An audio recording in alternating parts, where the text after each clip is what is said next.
यहाँ पर एक फंक्शन डिफाइन किया गया है f जो R2 से R पर डिफाइन है और यहाँ पर फंक्शन f के लिए जो कि x y का फंक्शन है यानी कि 2 वेरिएबल है, इस तरह से उसका स्ट्रक्चर दे रखा है। अगर डायरेक्शनल डेरिवेटिव ऑफ f यानी कि d u f at the point 0 0, अगर जो पॉइंट है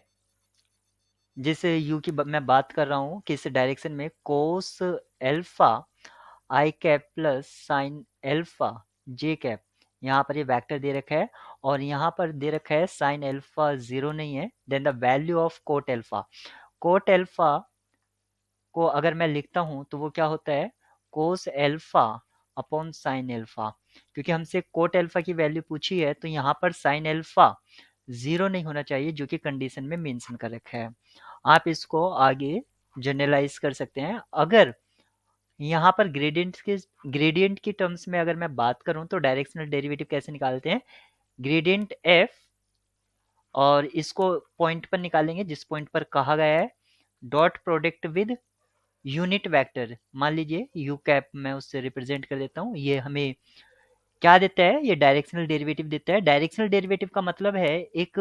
पॉइंट पर, जिस पॉइंट पर हम डायरेक्शनल डेरिवेटिव चेक कर रहे हैं उस पॉइंट को सभी डायरेक्शन से आप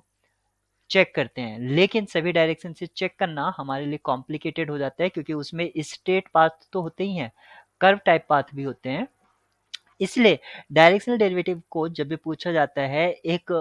डायरेक्टेड डायरेक्शन में पूछा जाता है और यहाँ पर जरूरी नहीं है कि आपको यूनिट वेक्टर ही दिया जाए, आपको कोई सा भी वेक्टर की हेल्प से आप डायरेक्शनल डेरिवेटिव निकाल सकते हैं। लेकिन यूनिट वेक्टर की हेल्प से अगर आप डायरेक्शनल डेरिवेटिव निकालते हैं तो उसको निकालना कन्वीनियंट हो जाता है। अगर किसी पॉइंट पर डायरेक्शनल डेरिवेटिव एग्जिस्ट कर रहा है तो ये जरूरी नहीं है क्योंकि वो फंक्शन उस पॉइंट पर कंटिन्यूस भी होगा। ऐसी बहुत सी सिचुएशन आएंगी जहां पर आप ये देखेंगे कि डायरेक्शनल डेरिवेटिव उस पॉइंट का एग्जिस्ट कर रहा है लेकिन फंक्शन वहां पर कंटिन्यूस नहीं है। क्योंकि आपके माइंड में ये क्वेश्चन अराइज हो सकता है कि अगर फंक्शन डिफरेंशिएबल है, डायरेक्शनल डेरिवेटिव का मतलब हुआ कि फंक्शन डिफरेंशिएबिलिटी हम चेक कर रहे हैं किसी तरह से कि फंक्शन डिफरेंशिएबल है तो वो कंटिन्यूस भी होता है, लेकिन डायरेक्शनल डेरिवेटिव अगर उस पॉइंट पर एग्जिस्ट कर रहा है तो ये जरूरी नहीं कि फंक्शन उस पॉइंट पर कंटिन्यूस होगा। अगर लिमिट की टर्म्स में मैं बात करूं कि डायरेक्शनल डेरिवेटिव को कैसे चेक करते हैं तो लिमिट h टेंड्स टू 0, या मैं अगर डायरेक्शनल डेरिवेटिव की बात कर रहा हूं तो उसको मैं लिख सकता हूं f प्राइम, क्योंकि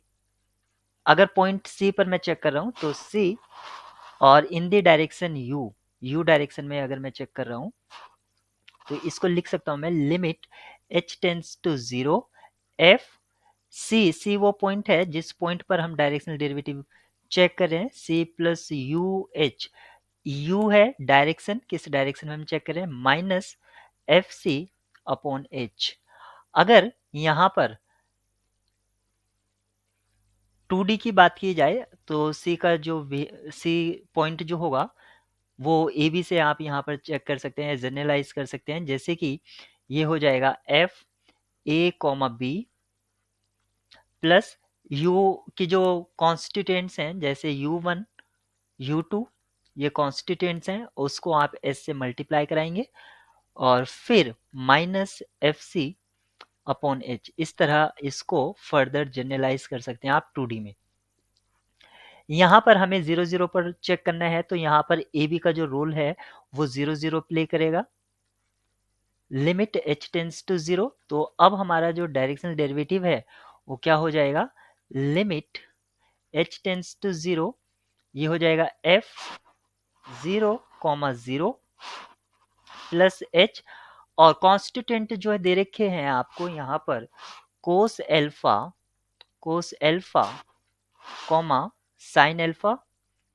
यहाँ पर उसको s से मल्टीप्लाई कराएंगे और फिर ये f को f पर ऑपरेट करेंगे, minus f 0 0 divided by h। यहाँ से जो हमें एक्सप्रेशन मिलेगा या सिंप्लीफाइड फॉर्म मिलेगी वो मिलेगी limit h tends to 0 f of h cos alpha comma h sine alpha divided by h. और यहाँ पर एफ का जो स्ट्रक्चर है जो आप देख सकते हैं गिवन उसमें, वो किस तरह से है, 1 plus x upon y whole square. इस तरह से हमें एफ का स्ट्रक्चर दे रखा है। तो यहाँ से